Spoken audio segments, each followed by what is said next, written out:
সৃষ্টিকর্তা পৃথিবীর প্রত্যেকটা প্রাণীকে ভালো ও মন্দের জ্ঞান দিয়ে সৃষ্টি করছে। পৃথিবীর প্রত্যেকটা মাছকে সৃষ্টিকর্তা জ্ঞান দিয়ে সৃষ্টি করছে। পৃথিবীর প্রত্যেকটা গাছকেও জ্ঞান দিয়েছে, প্রত্যেকটা মশা মাছি কীট পতঙ্গ পোকামাকড় পাখি, হ্যাঁ, জীবজন্তু মানুষ সবাই সৃষ্টিকর্তা জ্ঞান দিয়েছে, তাই না? শুধুমাত্র এই জ্ঞানটাকে একটু কাজে লাগাতে হবে। কিন্তু অত্যন্ত পরিতাপের বিষয়, সবাই সেই জ্ঞানকে কাজে লাগায় না। আপনার কি মনে প্রশ্ন জাগে না যে এই যে সূর্যটা দেখেন, এই যে সূর্যটা, তাই না, এই সূর্যটা কে বা কারা বা হ্যাঁ কাহারা এই সূর্যটাকে এই পূর্ব আকাশ থেকে ঠেলে ঠেলে ঠেলে ঠেলে ঠেলে ঠেলে ধাক্কা দিতে দিতে দিতে এই জায়গা নিয়ে আনে ঠেকছে, তাই না? আপনার কি মনে প্রশ্ন জাগে না যে এই যে মেঘগুলো, এই মেঘগুলো ভেসে ভেসে ভেসে ভেসে এই যে একবার এই প্রান্তে বৃষ্টি দিচ্ছে, একবার সেই প্রান্তে বৃষ্টি দিচ্ছে, একবার ওই প্রান্তে বৃষ্টি দিচ্ছে, এবার অলরেডি বৃষ্টি হচ্ছে, হ্যাঁ? আপনার কি প্রশ্ন জাগে না এই বৃষ্টিগুলো কারা নামে দেয়? আর এই বৃষ্টিগুলো এমন সূক্ষ্মভাবে নামানো হয় যে হ্যাঁ নিখুঁত হাতে ঝিরঝির ঝিরঝির করে, হ্যাঁ, যাতে একটা মশার ডানাও না ভাঙে। এগুলো কি আপনার বিবেককে সাড়া দেয় না? যদি বিবেককে সাড়া না দেয় তাহলে আপনি বধির, আপনি অন্ধ, আপনি মূর্খ। আর এই কথাই কোরআনে বলা আছে যে কিছু মানুষ আছে যারা দেখেও দেখে না, আর শুনেও শোনে না, বুঝেও বোঝে না, তারা চতুষ্পদ জন্তুর চেয়ে নিকৃষ্ট। আপনার কি প্রশ্ন জাগে না যে এই যে সমস্ত যে ফসলগুলো ফুলগুলো, তাই না, এই যে ফুটছে এবং ফল দিচ্ছে, আপনার কি মনে প্রশ্ন জাগে না যে এখানে কে কাজ করে? এখানে সূর্যের তাপ, এখানে বাতাস, এখানে আলো, এরা কাজ করছে, ফেরেশতা হিসেবে কাজ করছে। দেখেন কত সূক্ষ্ম আর নিখুঁত হাতে এই কাজগুলো করছে। এটা যে আপনার পেয়ারার ফুল, আবার এখানে পেয়ারা হচ্ছে, দেখেন এই যে পেয়ারা, ওদিকে বড় বড় পেয়ারা। আমি জঙ্গলের ভিতরে যাবো না, কারণ বৃষ্টি নামছে তো, পানি। এই দেখেন এই যে এই ফুলগুলোই শুধু ফোটে নাই, এই ফুলগুলো পরাগায়ন হচ্ছে, হ্যাঁ, সূক্ষ্মভাবে এটা নিয়ন্ত্রণ করা হচ্ছে। তারপরে দেখেন এই ডাঁটা গাছেও ফুল ফুটছে, পরাগায়ন ঘটছে। লেবু গাছেও একই অবস্থা, ফুল ফুটছে, পরাগায়ন ঘটছে, ফুল এই যে ফল আসতেছে, দেখেন। হ্যাঁ, এইভাবে পৃথিবীর প্রত্যেকটা প্রাণীর মধ্যে, হ্যাঁ, একই নিয়মে একই বিধান রচনা করছেন সেই মহান সৃষ্টিকর্তা। তারা আমরা যে যে নামে ডাকি। দেখেন এই যে পুঁইশাকগুলো, এই পুঁইশাকগুলোকে এখানে কিন্তু আমি বীজ লাগাইছিলাম, সাদা বীজ। এখানে পুঁইশাক গাছ লাগাইছিলাম, দেখেন কি সাংঘাতিক রকমের পুঁইশাক, হ্যাঁ, বিশাল বিশাল পাতা, হ্যাঁ, দেখেন। এই পুঁইশাকের আবার শত্রু আছে, দেখেন ওই যে পিঁপড়ে, দেখেন ওই দেখেন, হ্যাঁ, অন্যান্য পোকামাকড় শত্রুরা আছে আর কি। তো মানুষের পিছনে যে শুধু ইবলিশ শয়তান আছে তা না, প্রত্যেকটা প্রাণীর শত্রু আছে। এই লেবু গাছে সাদা সাদা এক প্রকার মাইট, এক প্রকার পোকা পড়ে, তার জন্য আমি মেডিসিন তৈরি করে রাখছি অলরেডি। এই দেখেন মেডিসিন, তাই না? এই যে এই শত্রু দমন করার জন্য মানুষের শত্রু আছে, সেই মানুষকে দমন করতে হবে, এটা কিন্তু মেডিসিন। এটা সব ডিটারজেন্টগুলো আমি আমার গাছে দেই, তাতেই পোকাগুলো নিশ্চিন্ন হয়ে যায়, তাই না? এই দেখেন এই যে ঘাস বলে যে তুচ্ছ করছে বা ঘৃণা করছে তা না, সৃষ্টিকর্তা তাদেরও দেশে আপনার জীবনে সুখ দুঃখ, এই দেখেন ফুল ফুটবে, হ্যাঁ, ফল আসবে, এদের জীবনে হাসি আসবে, হ্যাঁ, আবার নতুন প্রজন্ম সৃষ্টি হবে, হ্যাঁ। এটা একটা বোনা গাছ, এটা নদীর ঘাটে এই সমস্ত ঘাস হয়ে থাকে, আমি জানি, নাম জানি না। এটা দেখেন, তাই না? দেখেন লেবু গাছের জীবনে আছে প্রেম, আছে ভালোবাসা, আছে সোহাগ, আছে আদর, আছে আশা ভরসা। দেখেন এই যে লেবু গাছে বীজ হয়েছে, তাই না? এই বীজ থেকে আবার নতুন প্রজন্ম সৃষ্টি হবে, এই আশায় বুক বেঁধে লেবু গাছেরা আস্তে আস্তে বড় হচ্ছে, তাই না? এই যে সবেদা গাছগুলো দেখেন, হ্যাঁ, ওরা নিজেরা, হ্যাঁ, ওদেরও ভবিষ্যতের প্রজন্ম, হ্যাঁ, এরা ওদের বংশবৃদ্ধি করবে ওই আশায় এরা, হ্যাঁ, অনেক কষ্ট করে করে রোদ থেকে তাপ নিয়ে, হ্যাঁ, তারপরে বাতাস থেকে কার্বন ডাইঅক্সাইড নিয়ে খাদ্য গ্রহণ করে করে তারা তাদের যে কষ্টে অর্জিত যে খাদ্য শস্যগুলো, সেগুলো তারা নিজেরা হৃষ্টপুষ্ট না করে ওদের ফলটা দিচ্ছে, যাতে ওরা হৃষ্টপুষ্ট হয় এবং বেশ হৃষ্টপুষ্ট বীজ হয় এবং সেখান থেকে আবার নতুন প্রজন্ম সৃষ্টি হয়। আমরা যেমন দিনরাত পরিশ্রম করে আমাদের সন্তানদের জন্য, ঠিক ওরকম এই গাছেরাও কিন্তু কষ্ট করে যাচ্ছে। আর গাছেরাও কিন্তু রোদ থেকে অনেক কষ্ট করে এবং শিকড়ের মাধ্যমে, অর্থাৎ শিকড়ের আরে কী মূল ডোমের মাধ্যমে ওরা পানি শোষণ করে ওরা ওদের কাণ্ডেগুলোতে দেয়, ফলগুলোতে দেয়, পাতাগুলোতে দেয়, তাই না? ওরাও কষ্ট করতেছে। তার মানে কি আমরা সবাই কাজ করতেছি। দেখেন বাতাস, এই গাছগুলো দেখেন, গাছ নড়তেছে, এই বাতাসগুলো কত কষ্ট করে করে, তাই না? এই মেঘগুলোকে ধাইয়ে ধাইয়ে নিয়ে যাচ্ছে তাদের গন্তব্যে, তাই না? এখানে সূর্য কাজ করছে, সূর্য ডুবে গেল বোধহয়, সূর্যও কাজ করছে, তারপরে মেঘেরাও কাজ করছে, বাতাসেরাও কাজ করছে। এই যে পাতাগুলো দেখেন, এই পাতাগুলোও কাজ করছে। শুকনো পাতা, যেটা পুরানো পাতা, সেগুলো ঝরে যাচ্ছে, আবার নতুন পাতা তারা তৈরি করতেছে গাছ, তাই না? এটাও গাছের একটা ডিউটি, তাই না? আবার একই সাথে নিজেকে শক্ত সামর্থ্য রাখছে, আবার বংশবৃদ্ধির জন্য তারা কি নতুন প্রজন্ম সৃষ্টি করে যাচ্ছে ভবিষ্যতের জন্য, তাই না? এটাই ওদের আত্মতৃপ্তি। আত্মতৃপ্তি বলতে মানুষের মধ্যে সবচেয়ে বড় আত্মতৃপ্তি হচ্ছে তাদের সেক্স, তাই না? এই সেক্সটা কিন্তু সর্বত্র আছে। দেখেন ঊর্ধ্বে আকাশ, মহা আকাশ, আর নিচে পানি। এই পানি আর আকাশের মাঝখানে যে ক্রিয়া বিক্রিয়া ঘটে সূর্যের তাপের কারণে, তাতে আর্দ্রতার সৃষ্টি হয় এবং পৃথিবীতে ফুল ফল জন্মের এক ধরনের সৃষ্টি। আর পানির মধ্যে যে মাছগুলো আছে, মেয়ে মাছগুলো ডিম পাড়ে, আর পুরুষ মাছটা সেগুলো নিষিক্ত করে দেয়, অর্থাৎ স্প্রে করে দেয়, সেখান থেকে সৃষ্টি হয়।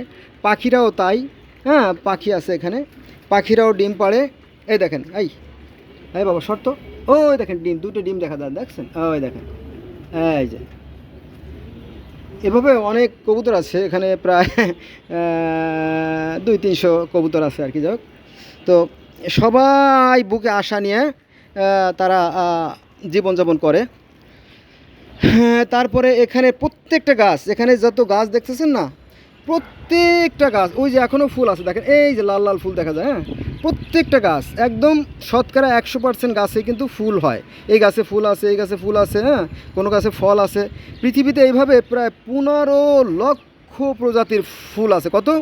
15 লক্ষ প্রজাতির ফুল আছে। সুবহানাল্লাহ, তাই না? সৃষ্টিকর্তা এইভাবে সৃষ্টি করে থাকেন। এখানে আছে আপনার ওই যে ওটা কী বলে দেখেন, অলরেডি ওখানে তরকারি আছে, ওখানে আছে আপনার কলমি শাক, তাই না? এখানে শুকনার সময় ছিল একদম সাদা টনটনে, এক ভয়ঙ্কর দৃশ্য, সেখানে আবার ফুলে ফলে ভরে গেছে। এভাবে এই আলু গাছগুলো ফুল দেয় না, শুধু ফলই দেয়। আমি হাত দেবো না আর কি। দেখি এখানে আলু আছে এখানে, আপনি জানেন তো এটা আলু গাছ, তাই না? এই গাছে আলু আছে, এই দেখেন, সরি, এই যে আলু আসতেছে দেখেন, এই যে আলু, তো এই দেখেন, এই যে আলু আসতেছে। এই গোটগুলো আলুর গোট, এইভাবে। আর এই যে কুসুম আলু, তারপরে মিষ্টি আলুর গোড়ায় তো আপনার ফল আছেই, তাই না? আর এখানে তো আমি পেয়ারা গাছের ফল দেখালাম। এই যে পেয়ারা গাছ দেখেন, এই যে সৃষ্টিকর্তা তার অদৃশ্য হাত দ্বারা, অর্থাৎ এই যে তাপ, আলো, বাতাস, পানি, মাটি, এরা সবাই তাদের ডিউটি করে যাচ্ছে, এক বিশাল কর্মযজ্ঞ। আমরা যেহেতু মানুষ, আমরা হলো ক্ষুদ্র, আর আমাদের সৃষ্টিকর্তা আছে অসীম।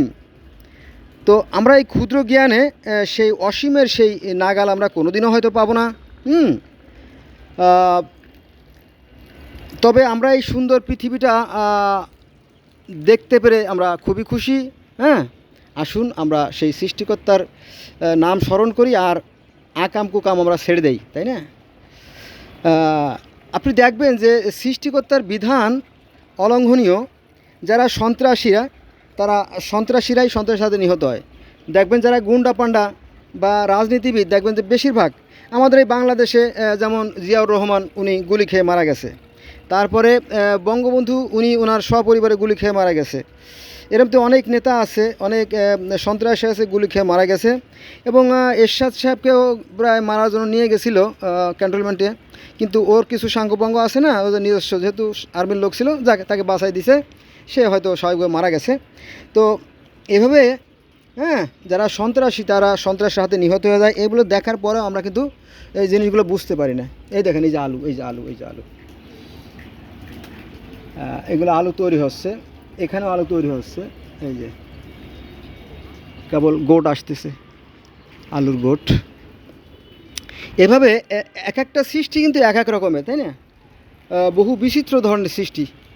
দেখবেন সবেদা গাছের সাথে আপনার লাউ গাছ, আলু গাছ, পেঁপে গাছ, ঝিঙ্গে গাছ, তাই না? কোনো গাছের কোনো মিল নাই। হ্যাঁ, এই যে বিচিত্র রকমের সৃষ্টি, এই সৃষ্টিগুলো সৃষ্টিকর্তার বড়ত্ব, মহত্ব ও বীরত্বই প্রকাশ করে মাত্র।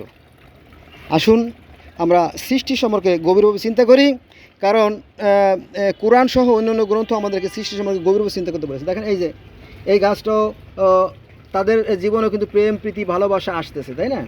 এই যে দেখেন, হ্যাঁ, এরাও ফুলে ফলে ভর্তিছে, এরাও প্রজন্মের সৃষ্টি হবে। এই যে আবার দেখেন আরও আছে, এই যে পেয়ারা আরও, আর ওখানে বড় বড় পেয়ারা দেখা যায় কিনা জানি না আমি ঠিক। এখানে ওই বড় বড় পেয়ারা আছে, আমি ওখানে যাবো না। হ্যাঁ, তো এই হলো বিষয়। তো দেখেন যে আমি যা বারবার বলি এখনও তাই বলতেছি, ভুল ত্রুটি ক্ষমা করবেন, আমি তো মুখস্থ বলি, এটা কোনো সুন্দর করে সাজাই বলতে পারি না।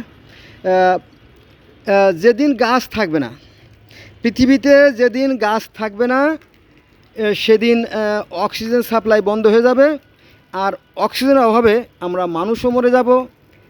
পৃথিবীতে যত মাছ আছে সেই মাছও অক্সিজেনের অভাবে মারা যাবে, এবং পৃথিবীতে যত জীবজন্তু, কীটপতঙ্গ, পশু পাখি আছে সমস্ত প্রাণীকুল মারা যাবে।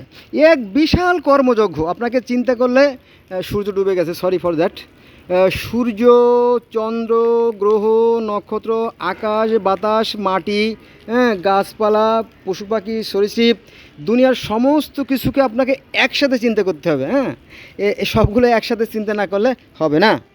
কিন্তু আমরা যদি একটা আর্টসের একটা ছেলেরে অথবা একজন হাফেজ কিংবা কারি কিংবা মৌলানা কিংবা মুফতি কিংবা মুহাদ্দিস কিংবা পীর বুজুর্গের বলি যে আচ্ছা বলেন তো নিউটনের তৃতীয় সূত্র, তো উনি প্রশ্ন করবে কী বললা তুমি?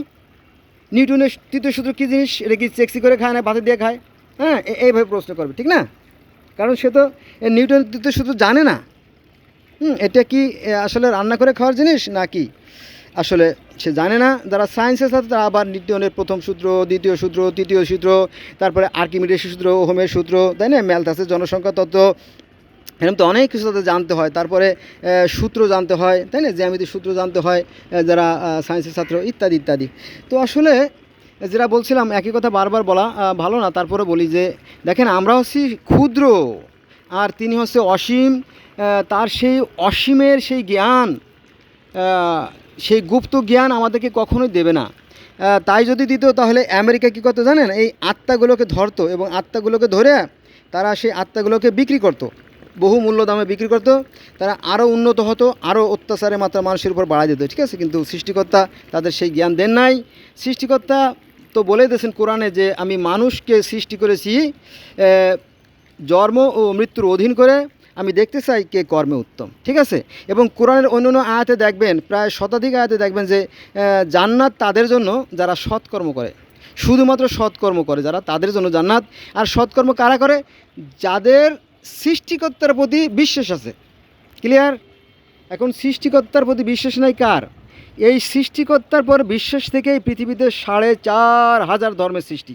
এই 4,500 ধর্মের সবাই একজন সৃষ্টিকর্তায় মানে, তবে তাদের আরাধনা পদ্ধতি একটু ভিন্ন। কেউ বলে আর্চনা, কেউ বলে প্রার্থনা, কেউ বলে আরাধনা, কেউ বলে যজ্ঞ, কেউ বলে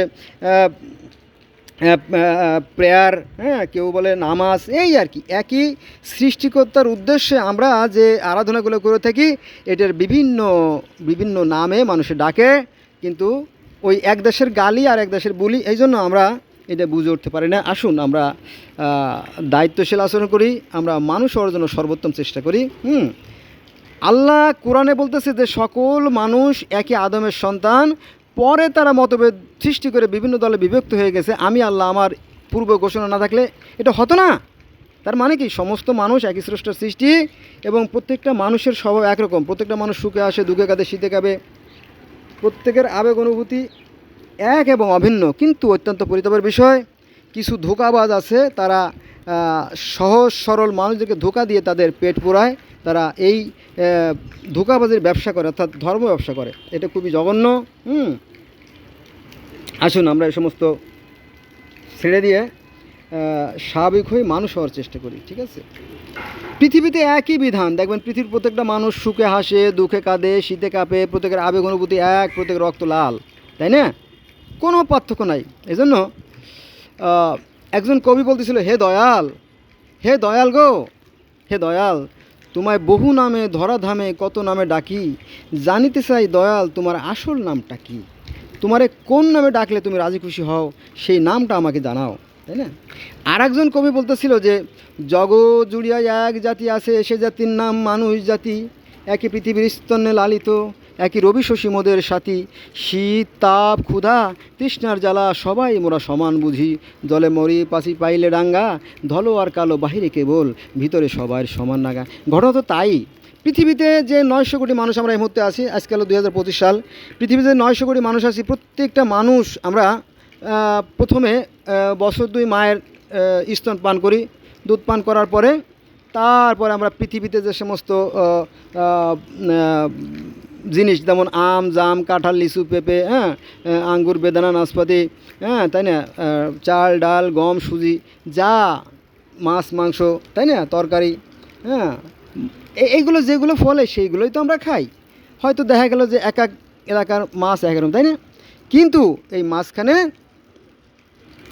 দেখবেন এই ধর্ম ব্যবসায়ীরা মানুষের মধ্যে বিভেদ সৃষ্টি করে। আর আমি প্রায় বলে থাকি যে হিংসা বিদ্বেষ ঘৃণা থেকে এই ধর্মগুলোর সৃষ্টি হয়, ঠিক আছে?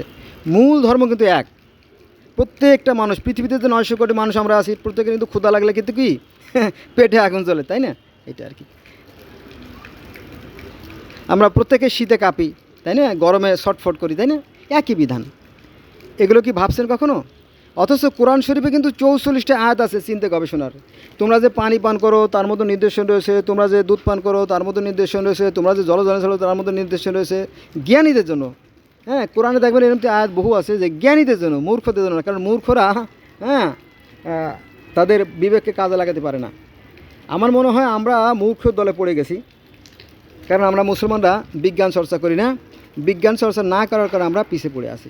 আসুন আমরা বিজ্ঞান চর্চা করি। বিজ্ঞান চর্চা বলতে সৃষ্টিকর্তা যে জ্ঞান আমাদের দেশে, সেই জ্ঞানটাকে কাজে লাগানোর নাম হচ্ছে বিজ্ঞান, বুঝা গেছে? কিন্তু আমরা অধিকাংশ মানুষ বেহুশ, ওই যে জান্নাতের 72টা হুর আর সেই পাখির মাংসের লোভে আমরা অত্যন্ত অজ্ঞান এবং বেহুশ হয়ে গেছি। হ্যাঁ,